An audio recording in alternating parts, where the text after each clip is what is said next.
Hello, everyone. This is the Flow State podcast. It's Friday. The reason I look a little bit orange if you're watching, I forgot to tell you this, Jen, is because stormy times have descended on the Illawarra and the lights in my room are horrible. It's not because I'm suddenly a huge fan of Donald Trump's hair and makeup artist or whatever. So apologies for that. Or if you like it, then great.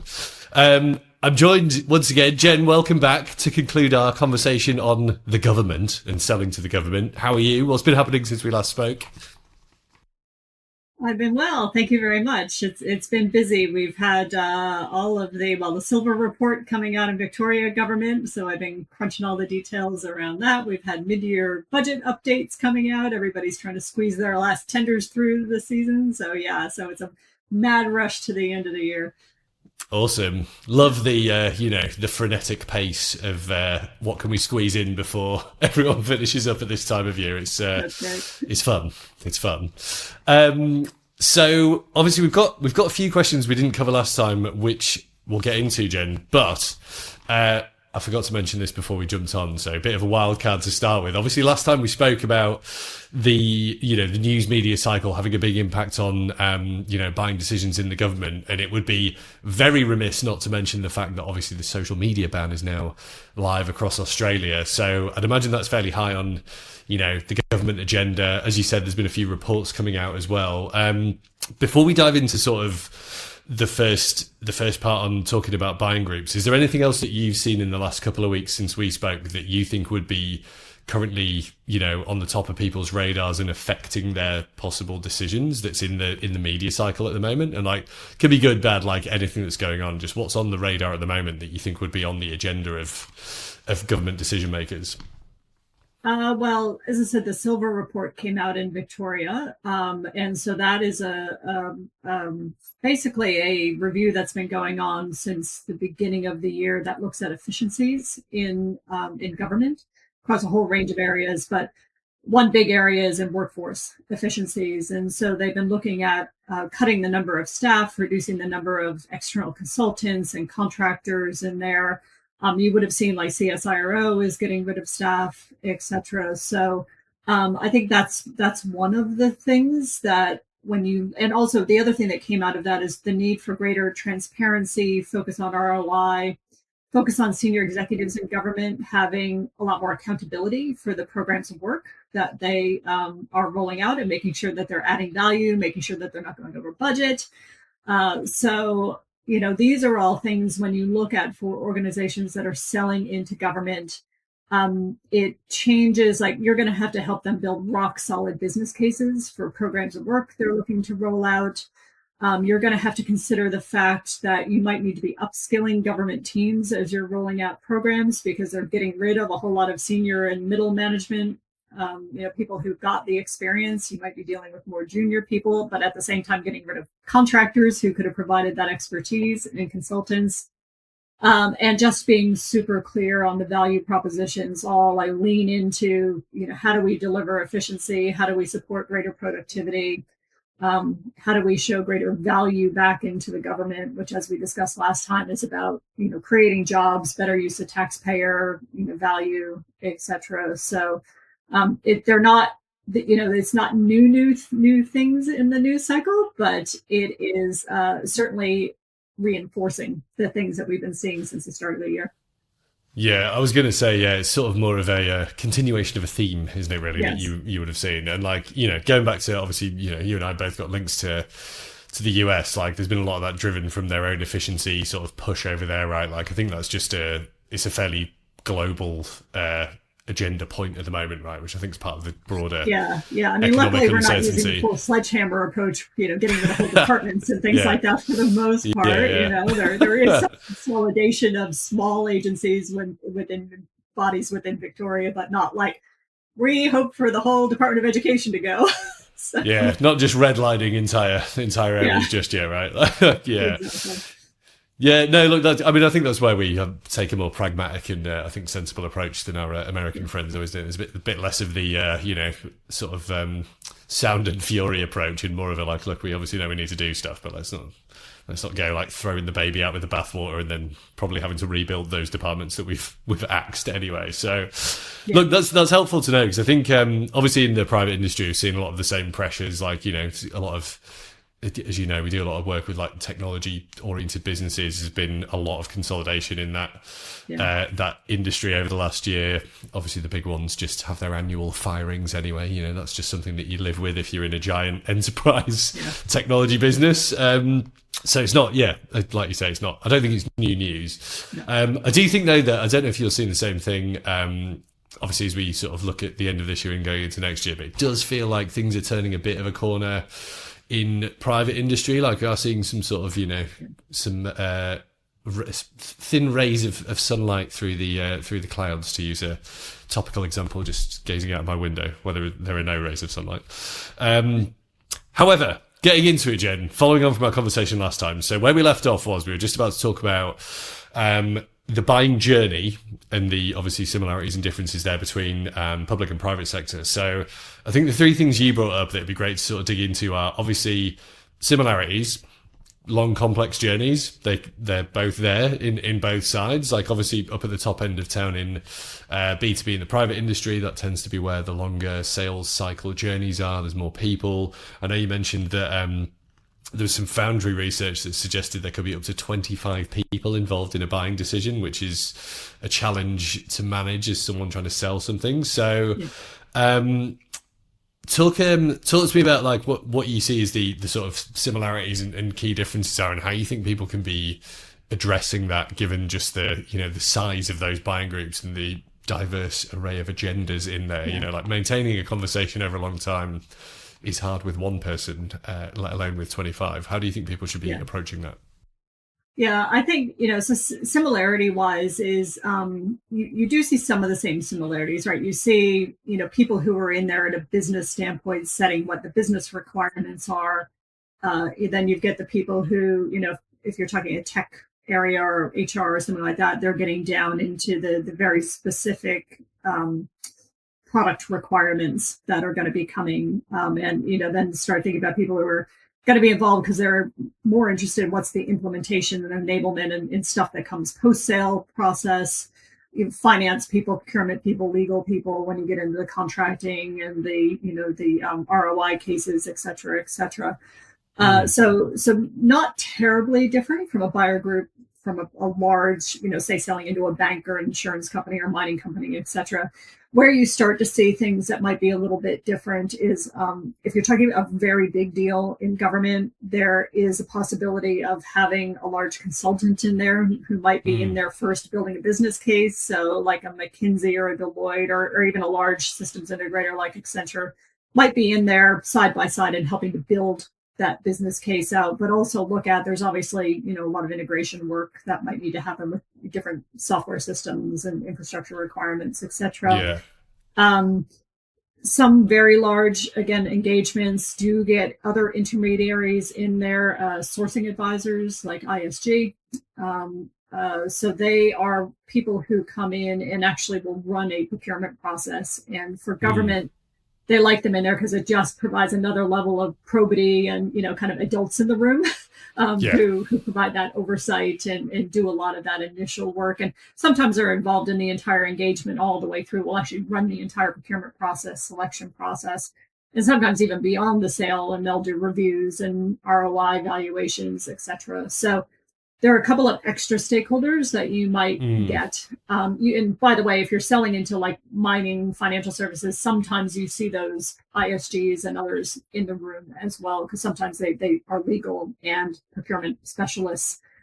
And then, of course, in government, you get the policy side of things. So if you're talking about social services, healthcare, et cetera, there might be policy implications for decisions that are being made. And so they're you know, people who are on the kind of ministerial side of things and policy setting side of things, not necessarily on like the bureaucratic side of things, who might have, they won't get involved directly in the procurement process. Usually they take a step back from that, but they certainly, when you're looking at, you know, that initial building the business case, setting requirements, et cetera, they might have a say. in Yeah. what actually goes into solutioning.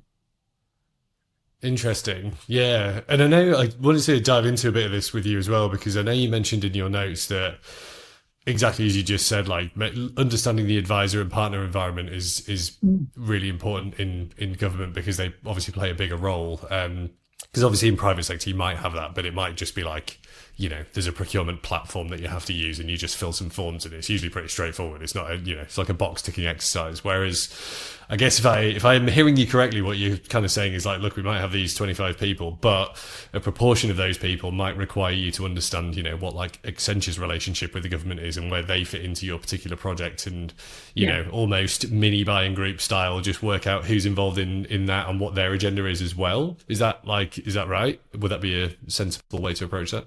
Yeah, that's exactly right. So if you look at particularly it's like a big transformational program of work that they've got in there, you get the Deloitte's, McKinsey's, et cetera, who are in there at the very highest like business process change type of discussion. And they're involved setting that out in business strategy before even some of these tenders come to market for specific solutions. So they are very influential in the recommendations that they're giving, the advice that they're giving, quite often sitting, side by side.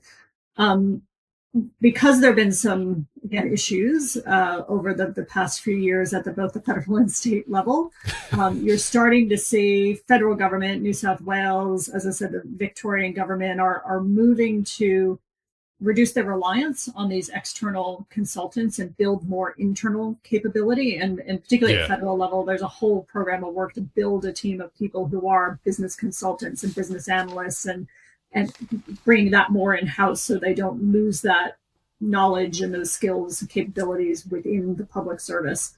And become so reliant on, it's very hard once you get one of these big consultants in to get them out. They kind of get enmeshed within the organization and quite expensive. And there's an article today about the CSIRO where they had McKinsey in there for something like $30,000 a day, and there wasn't even a report at the end. And this is an organization that's looking to do massive workforce culling. So you start to question, like, why are we culling all these people yet bringing in consultants for that amount of money? Is that really valued? Yeah. And is that upskilling a future public sector workforce? And is that also wise use of tax dollars? Yeah, and look, I think there's a whole other discussion to be had there about exactly that point, right? Which is the government wants to cut, but then they're effectively, you could describe it as, effectively outsourcing governing a lot of the time to these, exactly like you said, like, private consultancies, other companies. So I think that's that's the sort of the challenge the government faces next year. And this is the same in the US and like the UK, where, being a sort of politics nerd, I follow a lot of this stuff just for fun anyway. But they're all facing the same thing where, like, they're in the same boat. They're like, oh, we need to deliver efficiency. But then, they just pay a fortune to, like, the external companies to fill these gaps. So you can't, it doesn't feel like you can do all those things at the same time. Like, you can't have small government and then be like, oh yeah, but we're going to spend, millions of tax dollars on private consultancies because, there's a lot of reform that needs to happen to enable that, because it's, that structure has been there for so long. Like I said, totally. Consultants are so enmeshed within these organizations. Yeah, and look, it's as we spoke about last time, I think this is part of the challenge of governing people in the way that we do now, right? Is like, I don't think there's an easy solution to that problem, and there's the challenge that we all have, I think, is that we as voters obviously partly enable that situation, but then because we're locked into certain systems of government in certain countries, it's hard to then to move away to anything else. Like, I think, the classic distinction between Australia and the UK is like, we're, a vote's an actual vote here. We're not trapped in the first past the post system. So, like, the UK is effectively screwed now because they're stuck with two parties. It's a two-party decision, essentially, at the top end of government level, which can make people feel very disenfranchised, which I think is where a lot of the the noise we were talking about when we last spoke is where all that comes from, because it's easy to be like, oh, everything's crap and like the government's wasting loads of money and stuff, but like the actual on the ground reality is obviously a lot more nuanced than that. And also we ask a lot of government, right? So you start out by raising this social policy, social media policy, that is government regulation, right? That is, one of the first things. If something is going wrong, quite often in Australia, people will say, well, what's the government going to do about it? It's not what private sector is going to do about it, et cetera, et cetera, right? Because I think there's a recognition but also that, we hate the government, so but they're, in some things, they're, what are you going to do without them, right? So and in these cases, the social media companies were not going to regulate themselves. So it's an interesting thing. There's in some areas, when we voted in a Labor government overwhelmingly, and they like regulation.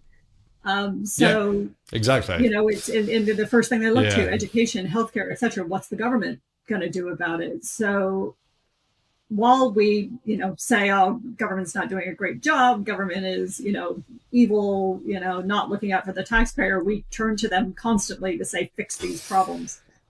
Yeah, and look, I think this is again, without getting too distracted, this is it's a funny part of the human part of this whole conundrum, right? Where exactly as you said, everyone's happy to be all independent and sort of liberal or libertarian, I should say.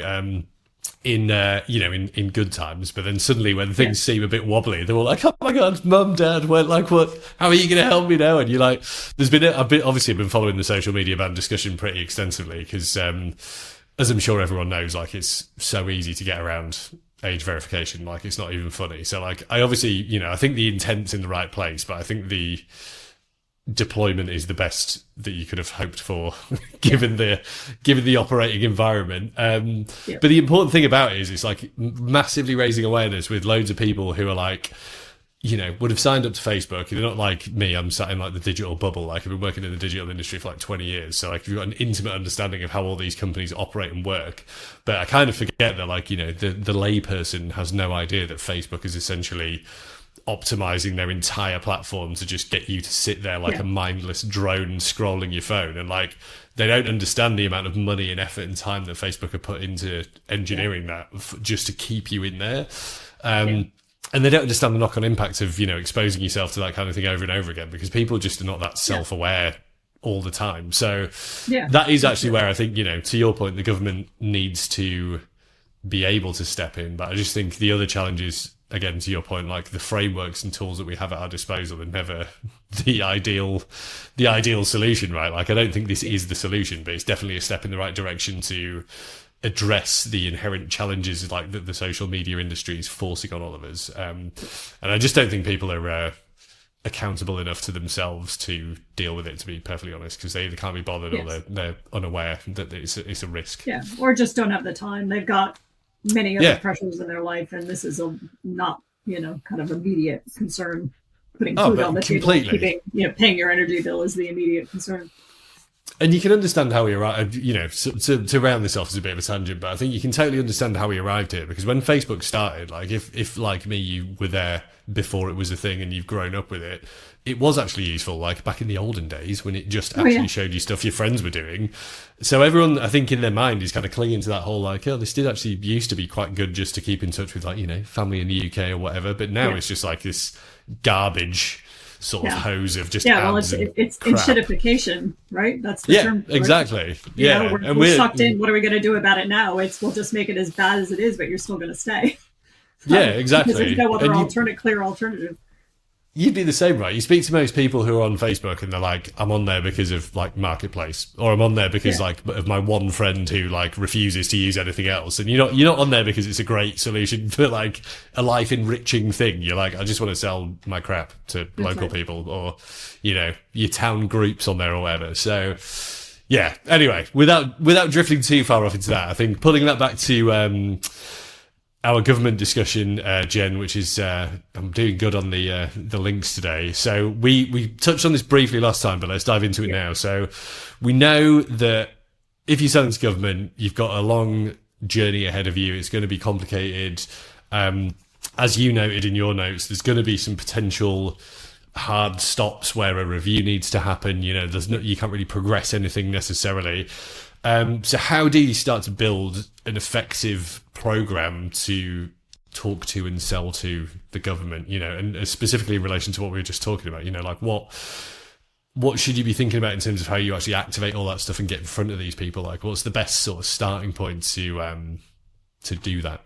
Yeah. If that's Well, not too broad a question. I mean, one is build a really clear understanding for go to market, right? Because it is a big beast, and because you've got local, state, and federal levels. One is just getting a clear understanding of, we talked last time about, like, you don't dabble in selling to government. You have to get and that starts with understanding. You're doing it. Yeah, that starts with understanding, like, where should I be targeted, right? Like, where are decisions made? Who's making those decisions? What services sit at what level within government, and how does my offering align to that? So that's a good starting point of just understanding, like, where should I be playing, right? Because if, for instance, you sell into the healthcare area, what the services delivered at a federal level for healthcare are very different to the services delivered at the state level for healthcare. So just getting an understanding of how government operates and what sits where is got to be at least a starting point. So that's no different, I think, from just going into any industry and then understanding who the stakeholders are. But having really clear public sector specific messaging and value propositions, because, like I said, what government considers value is very different to what private sector considers value. So you can't go in with the same value props and messaging you use for a bank, because it's just not going to resonate with government people. So being really clear in that messaging, so that you do get cut through, is really important.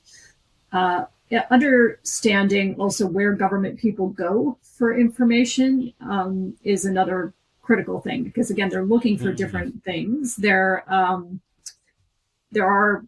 say, publication wise, they've got their own set of publications that are focused on delivery of government services. They've got their own group of analysts who they turn to see, analyst reports on the market. They've got their own events that they go to where they're talking to other public servants. So while they're, they are reading mainstream media and those sort of things, but they are a unique audience into themselves and a unique cohort with special needs. And so they've kind of built an environment around themselves for talking to peers and for getting insights and things like that too. So that's also important to take into consideration. That's a really interesting point, actually, just before you go on there, Jen, because I think if I'm hearing you correctly, like, would you say you need almost like a sort of two sort of stranded approach here to say, look, like, you will, as you said, they will be getting exposed to stuff in all the usual media channels and, the standard stuff, right? But that's not going to be your main, heavy influence area to be in, right? Like, you're going to have to be invited into the the government environment, as you were describing it. Is that accurate? Yeah, that's right. I mean, if you think, like, if you were selling into the retail market as well, there's specific retail publications, specific retail events where those retailers go and get industry information. It's the same from a public sector perspective as well. So an HR person in public sector is reading the HR magazines and the HR blogs and that sort of thing too. But again, what's in there might be slightly different. So where they go, and particularly where they connect with their peers, will be different types of events, because it's a different type of conversation that they're having. Yeah. Okay. Sorry, were you going to say something else after that? I just thought it was an interesting point to dive into briefly. And then, as we discussed the last time around as well, understanding the procurement process, because what you do get in public sector, which is different than private sector, is the need to one, have certain certifications. So depending on what you're selling, you may have certain, like, privacy, cybersecurity, sovereign delivery, meaning you've got, like, boots on the ground in Australia to be able to deliver services. So there are certain, kind of hurdles that you need to jump, even from, how do you deliver this product that will be required to sell into government. And then you also, the panel arrangements that are there, the procurement panels, to be able to, you as an event company or marketing companies do, you would need to be on service provider panels to be considered to be invited along to put an application in for work. And that's a first step. And there are a lot of companies who don't realize that, or maybe they've only been doing very small pieces of work that fall below the threshold where that's required. required. But anything substantial, depending on the jurisdiction, anything from like $80,000 plus, any project worth than that may have to go through a panel engagement. And there are more and more, there are certain things that are lending themselves to saying, they're going to look first at indigenous companies, and if they can supply these, if it's a small, medium business, can they supply these before they go out to open market? So, the social procurement element of things is good. Like, if you're a veteran-owned organization or a female-owned organization or particularly an indigenous-owned organization, there are some benefits to that in terms of your consideration. But otherwise, you're going to be asked to go through a pretty rigorous review process before you're even invited to respond to tenders in the market. Yeah, okay. So, I mean, as you said, I think we touched on this briefly last time, but I think just replaying the sort of core things to think about there, if obviously if you're selling to government already, this is pretty familiar territory, but if I if I recall correctly last time, there's basically your foundational boxes you're going to need to tick, which obviously change slightly every year based on the government policy, but that's like just the table stakes, can I qualify set of criteria.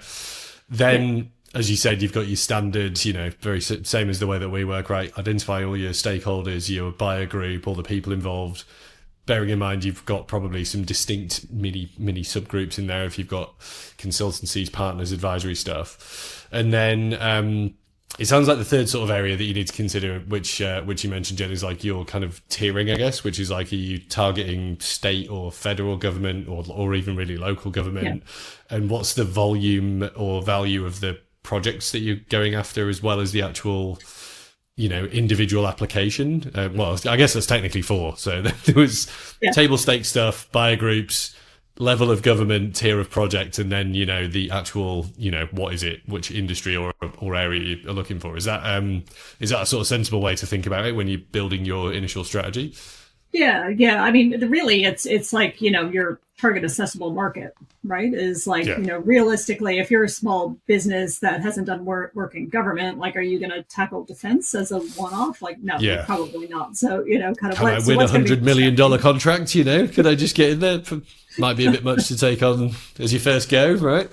Exactly. So, be realistic about, getting in there, realize that, I speak to in the advisory work I do. Sometimes I say to clients, like, listen, you probably aren't going to win this tender, right? Because there's a really strong incumbent, or they're looking for a bigger group to be able to deliver whatever. But maybe you just look at applying for this tender because it gets you on their radar screen.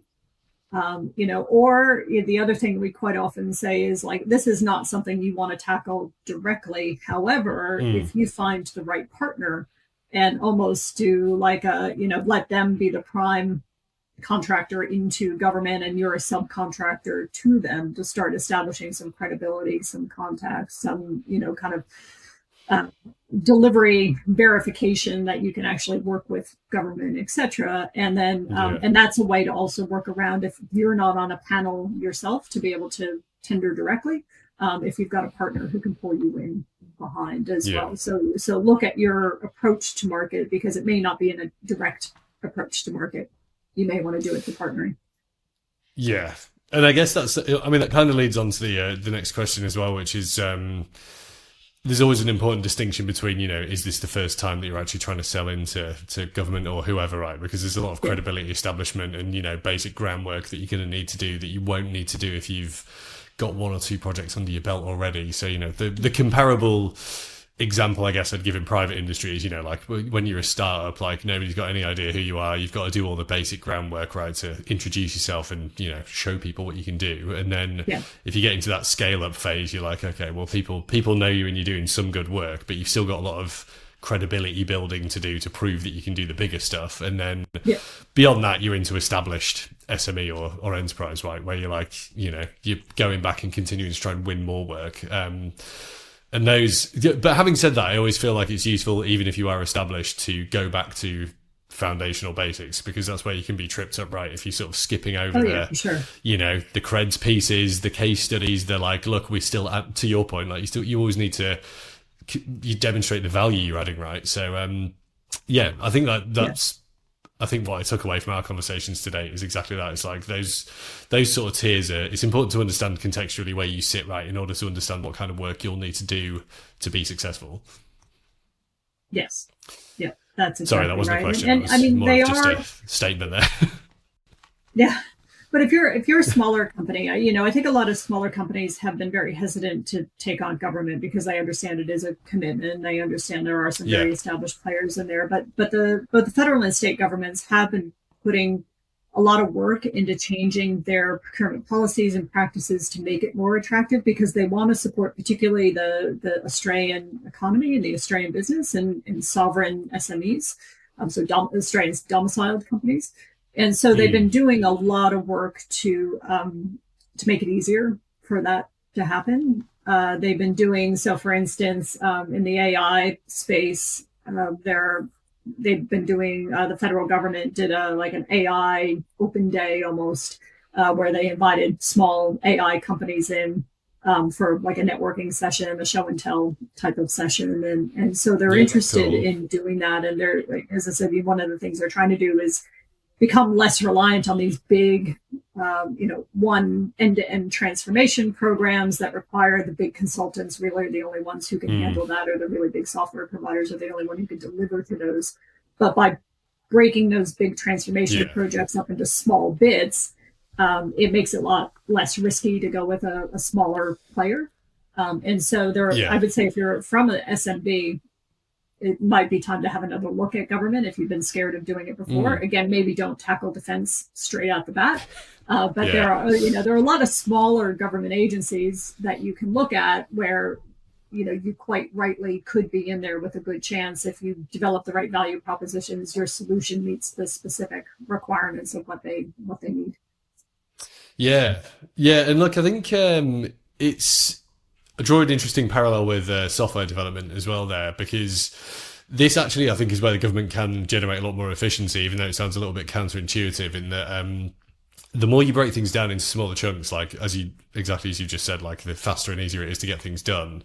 And because of all the advancements, particularly over the last sort of like 5 years in the way that we can now integrate particularly like, tools and technology, like the sort of barriers to running smaller projects have massively come down. And, the way that we're looking at all the stuff we develop, like our own tools for flow state and the new business, is exactly that. It's like you just need to really break everything down to the smallest almost possible component parts and just solve really specific problems. And then the way you build a bigger solution is from solving the small stuff. You don't and to your point, I think this is where there's been a lot of inefficiency, because you've been employing these people who are paid to think, who just sit around making PowerPoint decks of like these giant, digital transformation projects that just effectively disintegrate on contact with reality. Because you're like, where do you even start approaching something like that? And then there's a government change, there's a, priorities change. They just become outdated so fast that,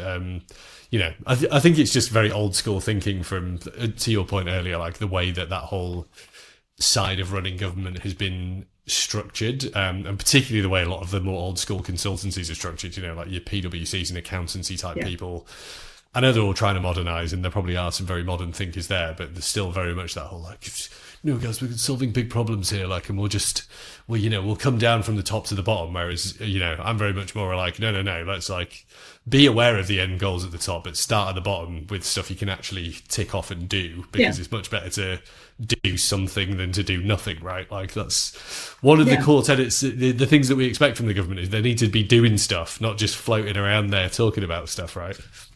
Yeah, that's right. And some of the other things, like New South Wales government's a good example. They've been leading into doing more proof of concepts as well. So getting in there, making, before you go in and do a big implementation, big transformation project, just take a small bit of it, do a proof of concept around it, make sure you've got the business case right, make sure you've got the right stakeholders engaged, make sure it's small bit of it is working before, you unleash it on the full end-to-end part of the organization and exactly move on to the next part of the project.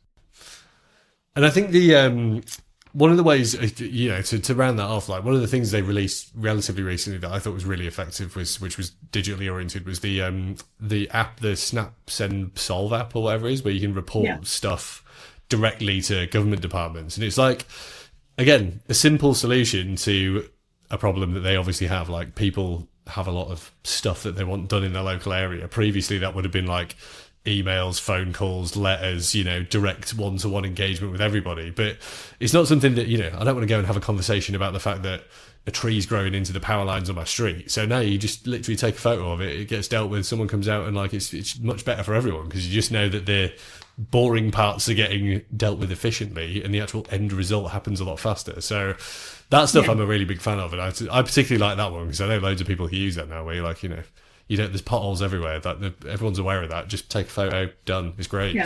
And so there is a lot of good stuff going on. And that's the understanding to your rights, because that's local gov, essentially. That really local infrastructure, potholes and things, is a local government.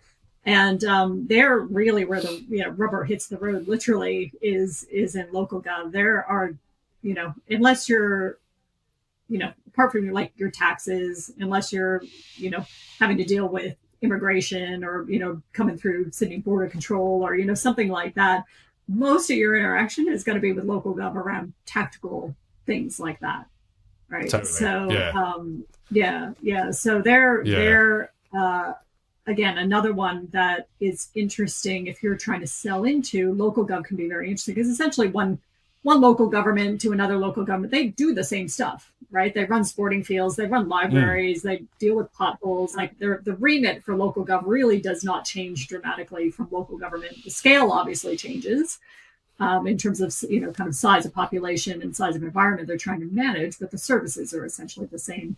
So that's a really good, if you're trying to sell in, if you get a foot in the door of one local gov, it's usually quite a good repeatable service that you could showcase and bring to another local government, you know, and a good area to kind of start small, because, you know, you get the really big, like, mega councils, and like Brisbane City Council and Gold Coast City Council, which almost like buy like almost state departments. They're that big.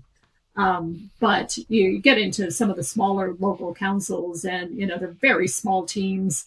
They run pretty lean. They've got pretty straightforward requirements. So, you know, they can be budget constrained, but the whole procurement process can be a lot faster and less complicated. So it might be a good place to start. Yeah, that's definitely a good point, I think, for, you know, if anyone's listening here who's focused in that area. Because like you say, like, obviously I'm naturally kind of lean towards those areas because you can just get stuff done faster, you can solve problems quicker, and like it gets your foot in the door, right? So like, yeah, I think that's really good advice. On that front, Jen, like, I think you also mentioned, obviously, government stakeholders are kind of hard to engage and get hold of. You mentioned a few ways that you can sort of start to approach doing that a little bit earlier on. But I know last time you touched on one category error that a lot of people make, which is attempting to engage ministers about stuff instead of their actual departments and, you know, the correct decision makers, which obviously if you've done your, you know, your buyer group homework properly, you would know that you shouldn't be doing that. But what are the best ways or the most effective ways to sort of pull together your content to actually reach out to and engage government buyers? Like, I know you mentioned there's some specific sort of areas that they would be looking at more, but is there anything that you're like, of all the sort of channels and tactics and media options that you have available, what are like the sort of top 3 or 5 that you should be like starting with and definitely focusing on? Yeah, so I mean, I'm a little biased because I work for a company that engages with government here and runs like, events. Feel free to be biased, professionals, right? But it is a good place to start in terms of, you know, but this is particularly in the IT space, but there are, as I say, kind of government specific events that a lot of them will go to. They might not go to a broad industry event because they're not hearing from the same people, not talking to the same people, but there are a lot of those events. So have a look at that.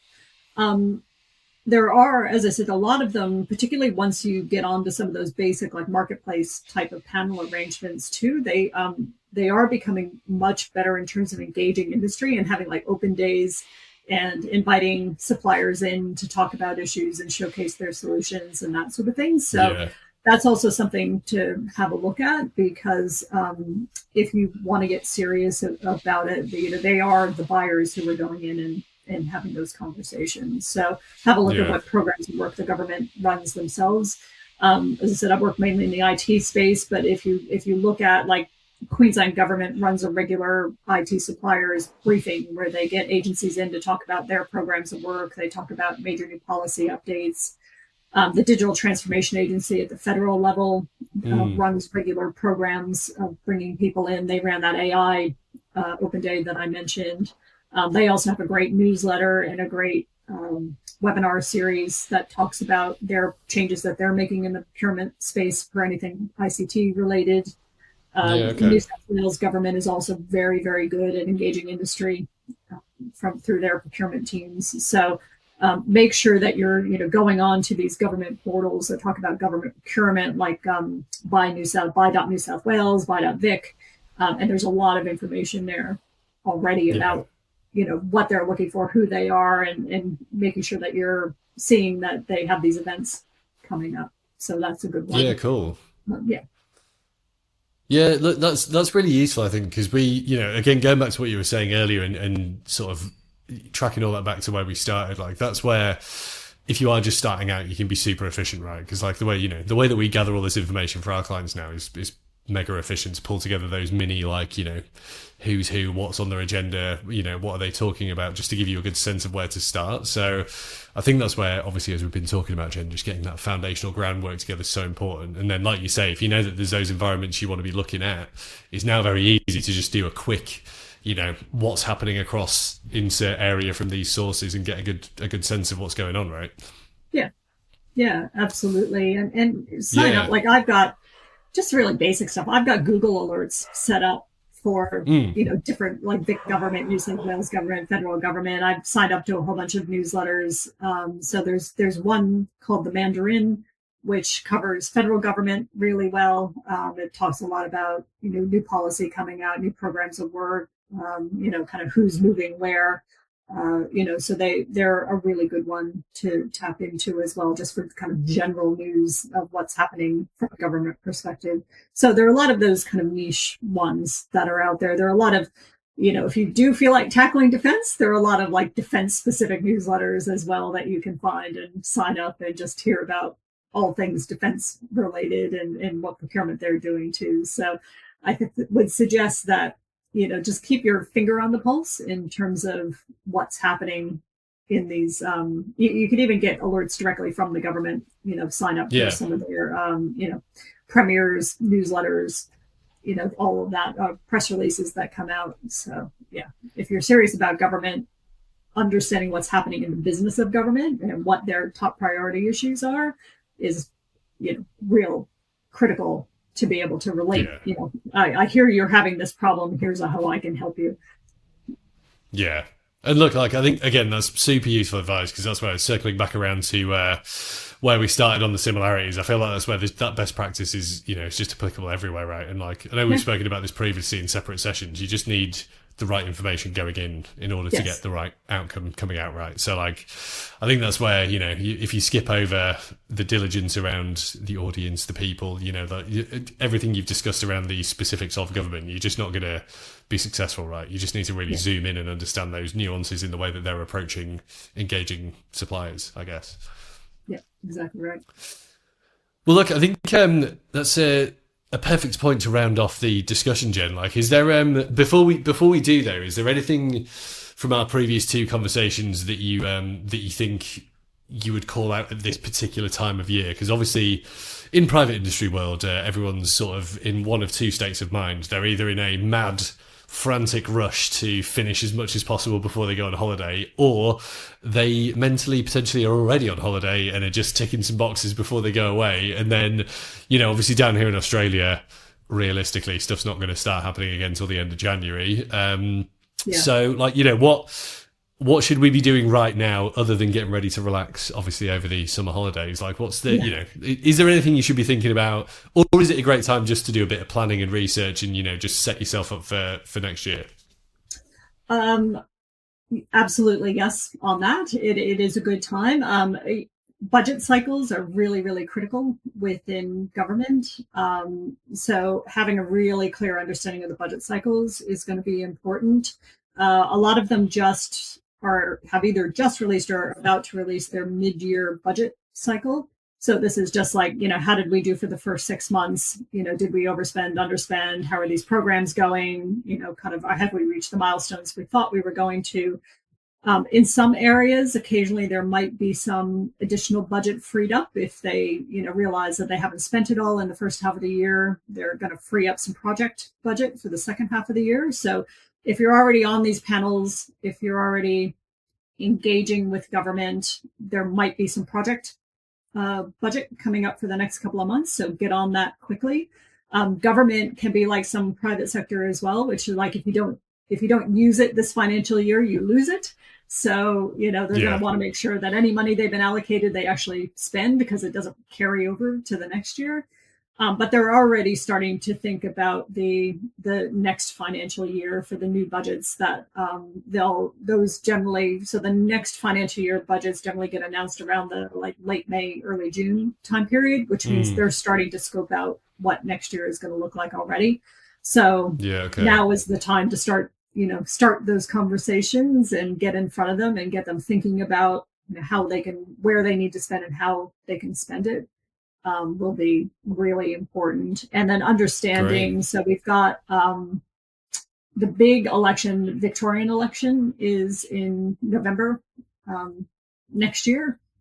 So also understanding essentially they'll try to spend early in the budget cycle because everything will slow down once that election is, kind of goes into effect because they can't transact business once an election is called.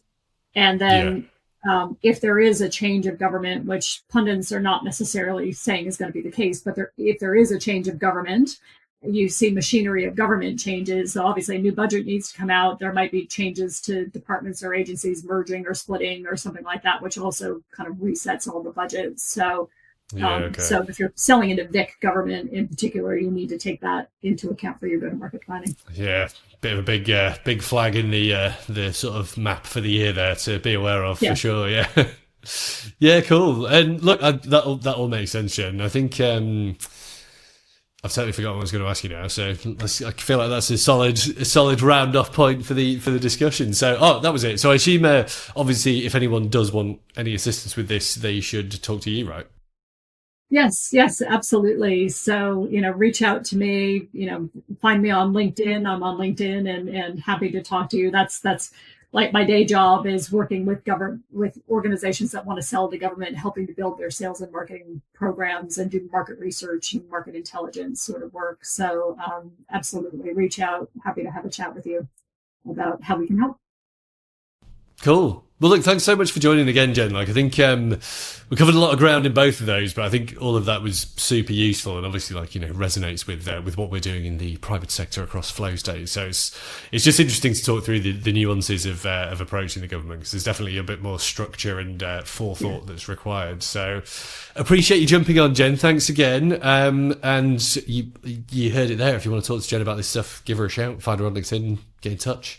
What have you got on the agenda for the end of the year, Jen, on that front? How much longer are you working? Have you got any exciting plans before you finish up? No, just actually back on the panel. I've got a lot of proposals out because a lot of companies are doing their prep work for next year and kind of going, we realize we're not on these panels we need to be on. So I'm doing a lot of work to kind of identify what panels they need to be on and help them prepare their submissions. So it's all part of everybody's just getting your house in order mode at the moment. Yeah. So that's what I'm working on with them. Awesome. Well, good luck with getting it all finished off, Jen, before the end of the year. Thanks everyone for joining. This is the end. I'm going to come up with a better ending for next year, but thanks for joining. And Jen, I'm sure I'll chat to you again soon.